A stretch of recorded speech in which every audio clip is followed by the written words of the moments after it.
Why Japanese become so smart. यह सवाल तो कभी ना कभी आपके दिमाग में जरूर आया ही होगा कि कैसे जापानीज लोग इतने बुद्धिमान होते हैं, कैसे वो इतने एक्टिव होते हैं, क्या उन्हें कभी आराम की जरूरत नहीं पड़ती, क्या उन्हें कभी आलस नहीं आता। इतने सारे क्वेश्चंस। तो क्या है इसके पीछे की पूरी कहानी, चलिए जानते हैं। जापान एक ऐसा देश है जो अपनी शिक्षा और विज्ञान के लिए पूरी दुनिया में जाना जाता है। हम सभी जानते हैं कि 6 अगस्त 1945 को अमेरिका ने जापान के हिरोशिमा और नागासाकी पर परमाणु बम गिराया था। 2 बार परमाणु अटैक झेलने के बावजूद भी जापान कैसे एक डेवलप कंट्री बनकर उभरा है, कैसे वहाँ के लोग ने बाउंस बैक किया, चलिए जानते हैं।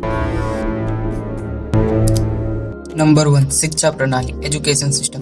जापान के एजुकेशन सिस्टम में स्टूडेंट को स्वतंत्रता, समझदारी और समस्या समाधान की क्षमता को विकसित करने पर जोर दिया जाता है। इसका परिणाम है कि वहाँ की शिक्षा प्रणाली वर्ल्ड फेमस है और बहुत एडवांस भी है। जापान में एजुकेशनल मॉडल को 3 ग्रुप्स में डिवाइड किया गया है। नंबर 1 प्राथमिक, नंबर 2 माध्यमिक, नंबर 3 उच्च शिक्षा। प्राथमिक और माध्यमिक स्तर पर स्टूडेंट को इम्पोर्टेंट सब्जेक्ट जैसे math, science, social science and languages यानी कि भाषाओं को अच्छा ज्ञान दिया जाता है। जापान में शिक्षा की एक और विशेषता यह है कि वहाँ के शिक्षकों का एजुकेशन लेवल काफी हाई है।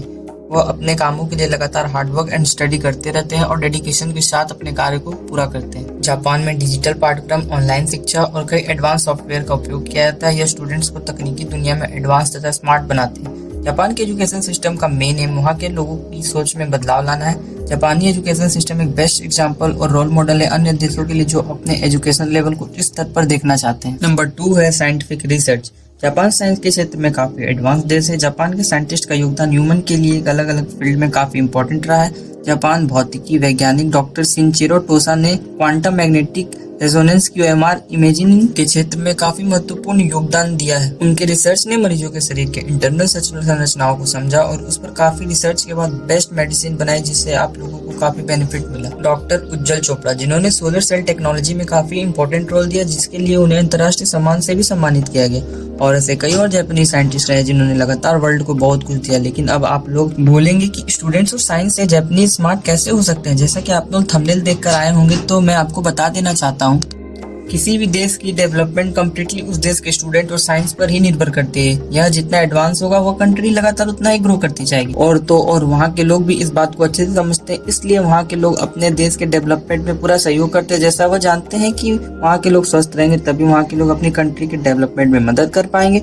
इसलिए वहाँ के लोग डेली बेसिस पर योग, साइकिलिंग, रनिंग और अदर एक्टिविटीज करते हैं। वहाँ के लोग हर संडे को खुद पर अपने घर को बाहर यहाँ तक कि सार्वजनिक प्लेसेस की भी सफाई करते हैं। वहाँ के लोग काफी ज्यादा सफाई के इम्पोर्टेंस को समझते हैं। जब अमेरिका द्वारा एटम बम गिराया गया तो तभी वहाँ के लोगों ने पेड़ से इम्पोर्टेंस को समझ गए थे। इसलिए वहाँ के लोग हर ईयर एटलीस्ट 1 पेड़ तो जरूर ही लगाते। वहाँ के छोटे छोटे बच्चों को कड़ी ट्रेनिंग दी जाती है ताकि बड़े होकर वह स्ट्रॉन्ग एंड हेल्दी रहे। तो यह सब कुछ फैक्ट और बातें थी जो मैंने आपको सामने रखी, जिससे वहाँ के लोग मेंटली, फिजिकली फिट और हेल्दी रहते हैं।